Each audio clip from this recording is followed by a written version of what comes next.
Thanks, Dan. The Rapid City Rush are back at home this weekend, and joining us now is Cory Berberian with the latest on the excitement down at the monument. So I know this weekend is Military Appreciation Night. Tell me a little bit about what people can expect. Yeah, it's our biggest game of the year every year, Military Appreciation Night. You see the jersey, we'll get to that here in a second, but especially now with the military being on every newscast every day in current events. So a lot of important stuff and a lot of important people to be honored as well. It's a military community. It's always our biggest game, most attended game of the year. Should be a lot of fun on Saturday. Yeah, and tell me a little bit about what we've got going on here with this amazing jersey. Yeah, so we just announced this last night over in Box Elder at the Hangar Pub. So Joe Foss, who was the former governor of South Dakota and had 26 confirmed air victories in World War II in the Pacific Theater, one of the most accomplished military men ever and South Dakota's most decorated, honoring him with this jersey.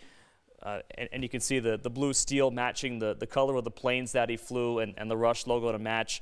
On the sides are the Farm Boys on this one, City Slickers on the other, his two groups that he flew with, and the nameplates on the back as well matching. So USA flag on one end, South Dakota flag on the other. Just a lot of odes and ties to Joe Foss, who's a South Dakota legend. Yeah, definitely a lot of military pride in our community and in our region. Why is it important to do something like this, especially with the Rush and it being a military community? Yeah, it's always about connecting with the people that you represent, right? We're not just a team that, goes out there, plays 36 games and that's it. We always want to recognize people who we play for, especially now with current events, the military being in the news every day. But every year, we've known this for 18 years, it's always our biggest game every year. And military just means so much because even when there's not a military appreciation game or a veterans game, there are thousands of military active duty veterans who either work for us or go to the games every single night.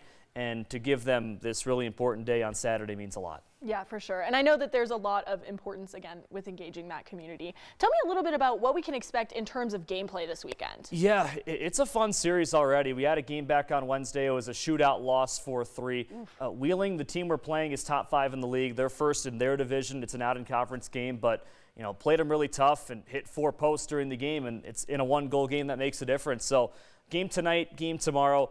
Military night is one of those games that means more. You kind of have to win if you're the Rush on military night. So just the juice from that alone and the crowd of 5,000, that should be a lot of fun to see. Yeah, I was going to say the energy is going to be electric tomorrow night, and hopefully that leads the Rush to a big win. Thank you so much for joining me bright and early here.